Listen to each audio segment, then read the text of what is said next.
Hello, everyone, and welcome to today's episode of Healthy Living Happy Midlife. I am Denise Stegall, the Menopause Mentor, and my goal is to help you manage midlife and menopause and these crazy symptoms, because there's lots of them that go along with menopause.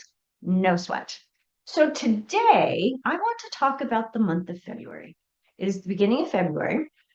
And I believe February has a reputation, right? It is the month where New Year's resolutions go to die. Some say they quietly fade, but they've been quietly fading since January 2nd. But truly, by this time, by February, they're just dead, right? And in midlife, we are saying to ourselves, we have this familiar recording that keeps going in her head, right? Oh, I didn't stick with this New Year's resolution. I failed. I'm not strong, blah, blah, blah. Blame, blame, blame, right? If you are saying these things to yourself out loud, subconsciously, either way, I want you to stop right now, okay? If your resolutions feel harder to maintain this year, or let's be real, they were never easy to maintain, it's not because you lack motivation or discipline or even commitment. It's for a couple of reasons. Midlife changes the rules, okay? And most resolutions are built for a body you no longer have. You are in a new time in your life, new transition, new chapter, given a name. Okay. What I find in January, right, is January is full of hope and momentum, and we're all excited because it's a new year and we've been celebrating, and maybe we've had a little bit too much champagne. And then finally gets here, right? And real life shows up. Okay. And in midlife, women, especially men, are doing their own thing. We're not talking to the guys. Women are managing a lot, right? We've got careers, we have leadership roles, we have relationships, whether that's our spouse, our children, our community, the people that we work with, the people we work for, the people that work for us, aging parents, right? Then we also, in this stage in life, we want to travel, we want to see things, we want to do things, right? And our bodies are changing whether we want them to or not. Hello, this is just life. It's biology, right? So let's go back and look at resolutions that I hear all the time with clients and friends and on social media, right? Every year I hear the same things. I want to lose weight. I want to work out more. I want to manage my moods. I want to sleep better. I don't want to have stress. And these all sound incredibly reasonable, yes, responsible even. But here's the problem. There are no intentions. Oh, they are intentions. They're just not plans, right? In midlife, vague goals just stall. They create frustration, which we may already be dealing with, self-doubt, which, hello, is something that we deal with every single day, and exhaustion. So which one is the most? The frustration, the self-doubt, the exhaustion? Pick one. But they all are equally implied here. So what's this first one that I talk about? Resolution number one, I want to lose weight. And usually this is the first one to go out the window. When does this happen? Pretty early on, right? In midlife, losing weight often turns into, and probably always has, let's be real, eating less, being stricter with our diet being a four-letter word, skipping meals, especially breakfast, and working out harder, more intense, more frequently, right? But in midlife, weight loss isn't just a calorie issue, right? It's not only calories in, calories out. Yes, that's part of the equation, right? And for men, that's a huge part of the equation. For women, it's a part of it, okay? Weight loss in midlife during menopause, this is perimenopause through, okay? Weight loss is influenced mostly by your hormones, by inflammation, muscle mass, stress, and sleep. Now, these are all things that we struggle with as we go through menopause, right? Our hormones are out of balance. We know that. Inflammation levels are increased. Muscle mass starts to decline along with estrogen. If we have less muscle mass, we actually end up having more fat.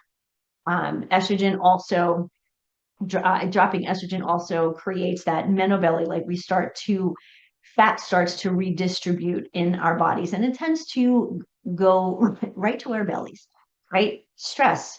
Um, we all have stress, whether we think we do or not, right? Turn on the television, look at your Facebook feed. Just doing that is stressful enough. And then add, maybe you have to sit in traffic going to work. Maybe you have a boss that drives you crazy. Maybe you have a parent who is having a health issue. Who knows, right? We all have stress. And in midlife, the way our body reacts to stress actually changes. When stress increases, our cortisol rises. Cortisol has basically its main job is to keep you alive, right? It's that if you're running away from the tiger, um, that we hear about all the time, you want your cortisol level to be high so you can run and think get out of its way.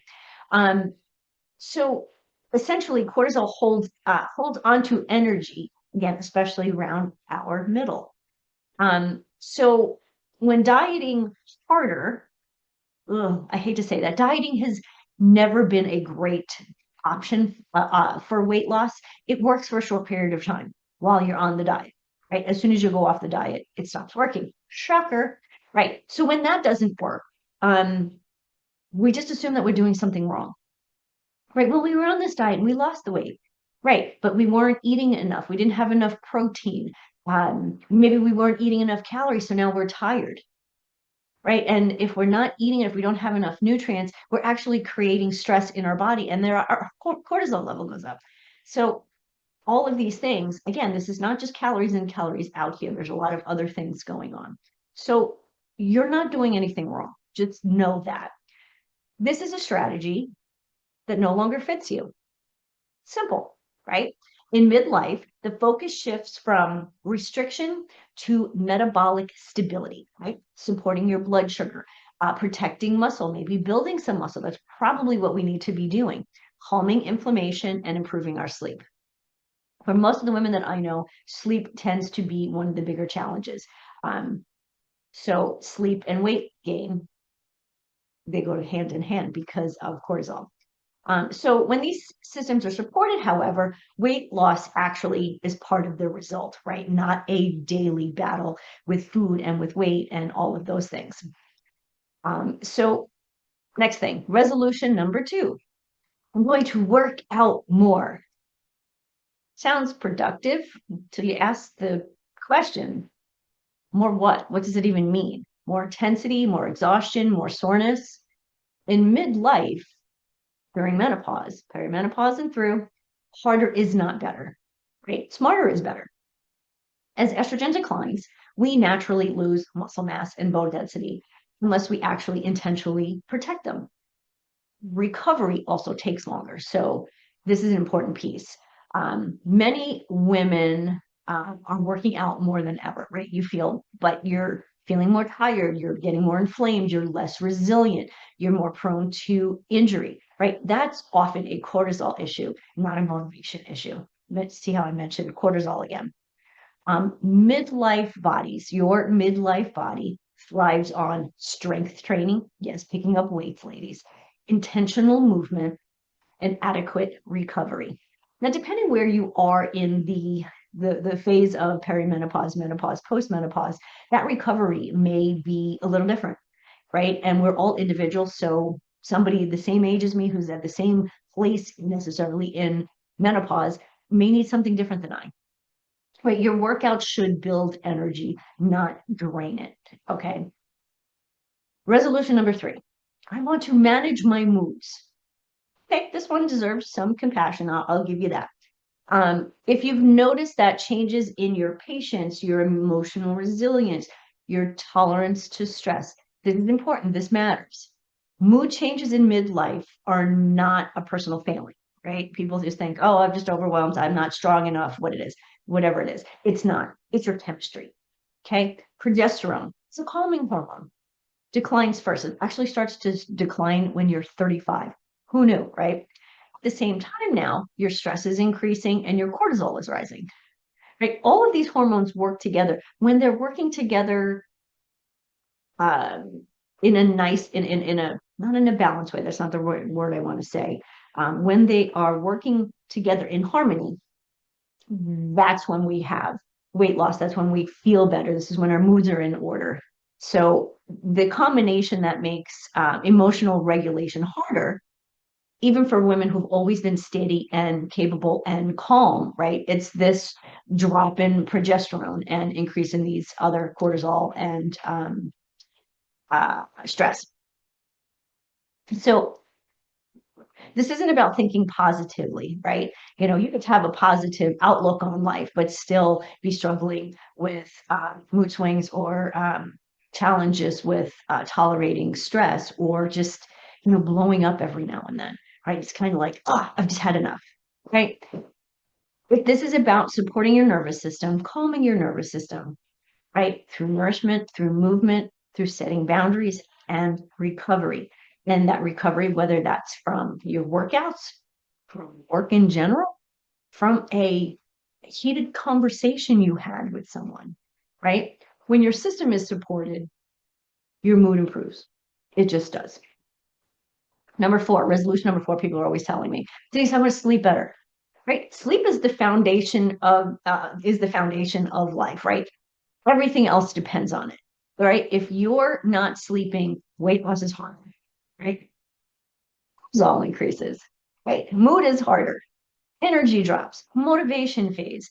When you're tired and you have not been sleeping, whether it's you're waking up in the middle of the night or you struggle falling asleep, motivation isn't the challenge, it's sleep, right? It's that energy level that you're missing. If you're not sleeping well, you're not recovering well.